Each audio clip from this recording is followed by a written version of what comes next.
we've got a Smith & Wesson Model 66 357 Magnum, and this one is stamped Indiana State Police. Let's shoot it.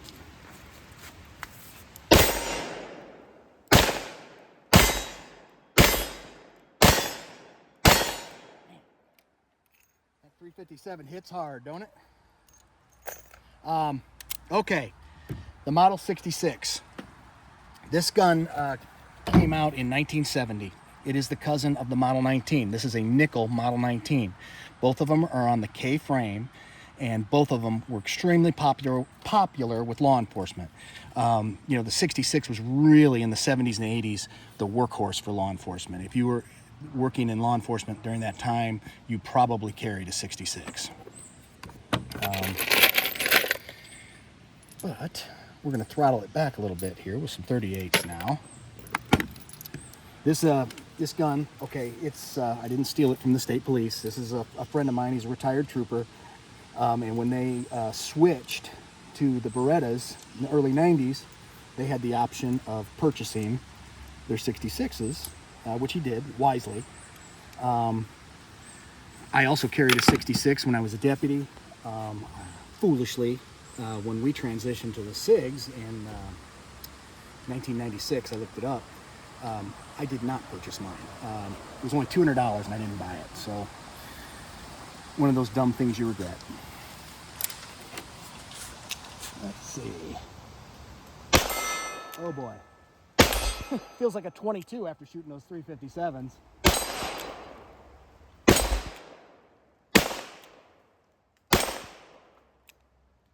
Yep. So 6 rounds does go quick. Boy, you hear the arguments. A lot of people, revolvers are worthless. No, they're not. They just have less shots.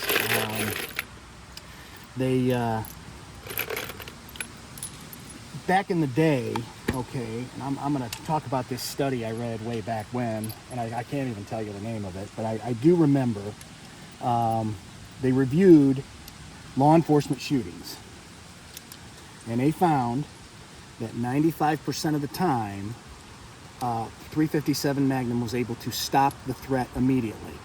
Now, in law enforcement, we do not shoot to kill. We shoot to stop the threat to life. And 95% of the time, the 357 Magnum was successful in immediately stopping the threat. It was followed closely, I think it was 93% of the time, the 45 ACP did. And then the 9mm was down in the low 80s, as I recall. But please keep in mind, that was 30 years ago. There's been huge improvements to the 9mm round. It's a very good defensive load. So I'm not criticizing the 9mm. It's just back in the day, the 357 Magnum was king of the hill. So let's shoot it a little more.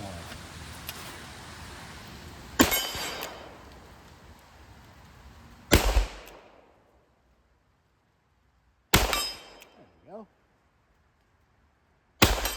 See if we can hit the beaver.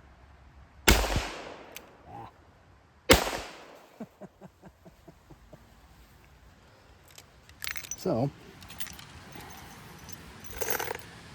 and I know that, you know, I carried one of these for about 3 years, and I never felt undergunned with it.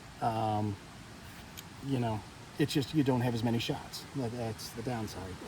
But I can tell you, when you pull the trigger on one of these, it's going to go bang, and it's going to work. It's not going to malfunction.